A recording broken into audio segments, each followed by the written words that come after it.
So the icebreaker is about getting to know people and me introducing myself. I've given speeches before, but I've never given a speech about myself before, really, and then had to introduce myself for an entire 5 to 7 minutes.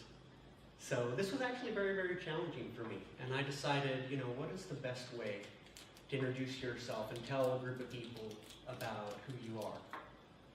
And I think the best way for me to do that is to discuss values and beliefs. Because these are the things that really make up our persona, our values and our beliefs.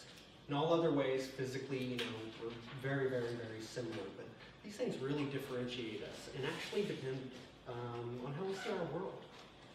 So this is a general values statement that is very, very powerful from Teddy Roosevelt, and says, "It is not the critic who counts.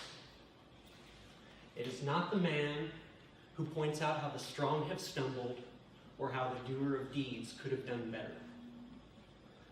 The credit belongs to the one who is in the arena, whose face is marred with dust, sweat, and blood, who strives valiantly." We're gonna cheat. "Who errs and comes up short again and again, who knows the great enthusiasms, the great devotions, and who spends their time in a worthwhile cause, who at best knows achievement, and who at worst, if they fails greatly, so that their place will never be with those cold and timid souls that know neither defeat nor success." Neither victory nor defeat. Either way, the sentiment is the same. And I think this is a very powerful, powerful sentiment. Because to me, this separates that being proactive from being a spectator in life. And I'm very, very much about being in the proactive in life. Now, our beliefs and our values are very much shaped from where we grow up. Hey, there we go. I don't have a lot of pictures of me from when I was a kid, because those are all at my parents' house, and none of them are on digital files. So we had to do with this. But this is me, and this pretty much tells you about where I grew up. I grew up on a farm, and it was a farm in Southern California, so you'll notice the cowboy hat and the hen t-shirt. That pretty much sums up the culture. This is the only picture I have of our farm at all. It's me on my 3-wheeler. I got it when I was 12, and it was an enormous amount of freedom. Imagine having a car when you were 12 years old. It's pretty much what it was like being in a rural area with any sort of motorized vehicle. So at 12 years old, I basically had a car and had my rhythm of what I was going to do, which was very, very nice. This is a shot out over the valley there in our farm. It's right down over there somewhere, but you can't see below the clouds. So this is where we pick up our values and beliefs. Values are very general statements. Things like love, freedom, fairness, honesty. These are things that are values. And I would like to do a little exercise with you all real quick if we can. And I'd like each of you to take a moment and list your top 3 values in your life. Top 3 values. And you don't have to write it down, just think about it if you want to, but keep that in mind. So what are the 3 things that are just guiding forces in your life for your sort of credo? Again, these are things we get when we're really, really young. 2 really important ones for me: love and freedom.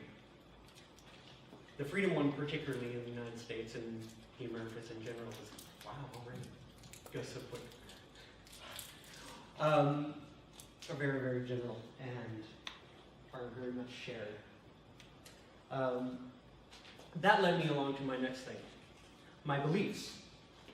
I like challenges. One of my core beliefs is that I need to have a life that is both challenging and has adventure to it in general.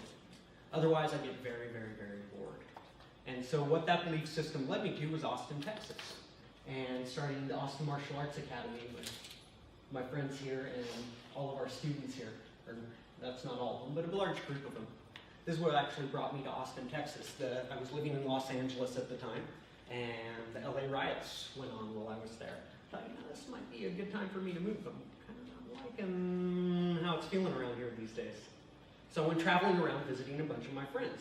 And I came to Austin, Texas, and visited a friend who had just come here.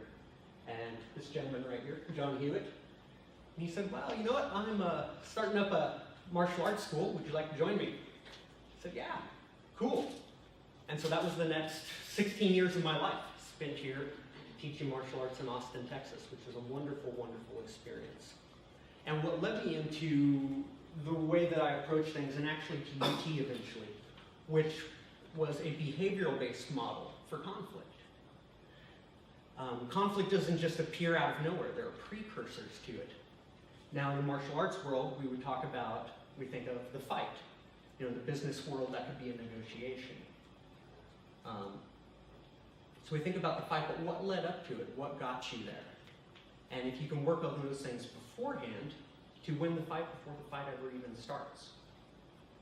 Things like pre-contact cues, choice speech, body language, really, really, really important. So this led me in an entirely different direction from martial arts and actually off into UT, which is why I'm here studying communication. Because to me, it's all about communication. They say war is politics by other means. And I feel that is very, very true. And I think that fighting is communication by other means. I would like to focus on those other means, other than fighting. Quick slides real quick. The adventure has taken me to a lot of different places. I lived in Hawaii for a while.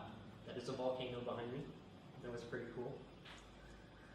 Europe, Burning Man, and here now. And unfortunately, I'm out of time, but this is a quick view of who I am and what I'm about, and thank you very much for letting me come here and speak to you all today. Appreciate it.